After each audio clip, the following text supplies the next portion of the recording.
the government's made it crystal clear that if someone goes overseas, participates with a terrorist group or a terrorist organisation, in our sense, it is no different to the old act of treason.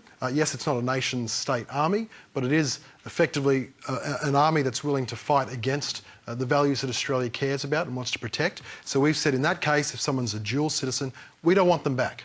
We do not want them back in Australia. We'll revoke their citizenship. So does that then exclude anyone labelled as a terrorist in Australia? You won't be taking away their citizenship? So these laws would never be used for anyone in Australia accused of terrorism?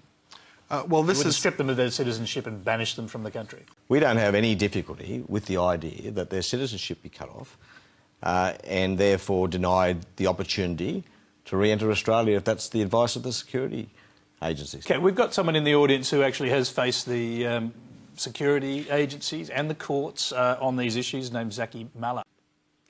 I had done and said some stupid things, including threatening to kidnap and kill.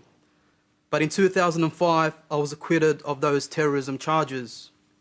Question to the panel: what would have happened if my case had been decided by the minister himself and not the courts? I thought you were acquitted on a technicality rather than it being on the basis of a substantial finding of fact. I could be wrong, but that's my... Well, I mean, I'll go back to Zaki. I mean, you did in fact plead guilty to making these threats. You just mentioned death threats to Commonwealth officials, and you did...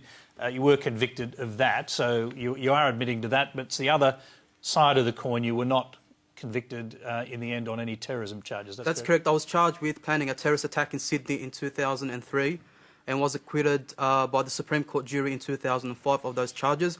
However, as a plea bargain happened, I pleaded guilty to threatening to kill ASIO officials.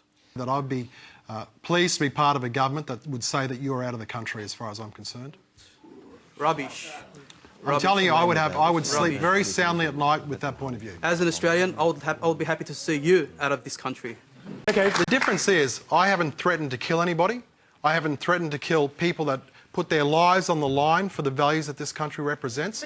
And so, in that sense, with the greatest of respect to you, my understanding... Well, no, my understanding... I don't apologise for this point of view.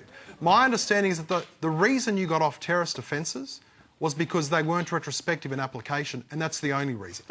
We've just heard one side of politics say that for the offence committed, they believe, Steve Chobo believes, he should be banished from the country. What do you say?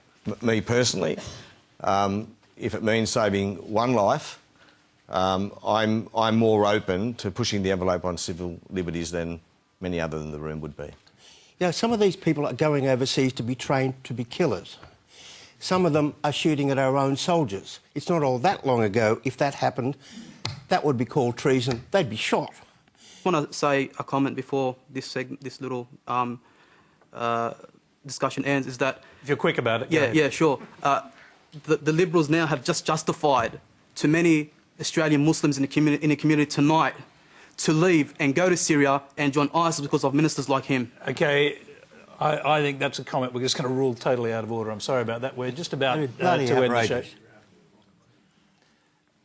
I don't think there's really much more to say at this point. Steve, do you want to respond to that quickly? Well, I mean, look, I stand by what I said. As best as I know, you know, your circumstances, the comments you've made, the threats you've made that you've pleaded guilty to me, more than justify the concerns that the government has. Thank you to the ABC. Thank you to the ABC. I don't normally say thank you to the ABC, but I have to say Australia is indebted to you on this instance.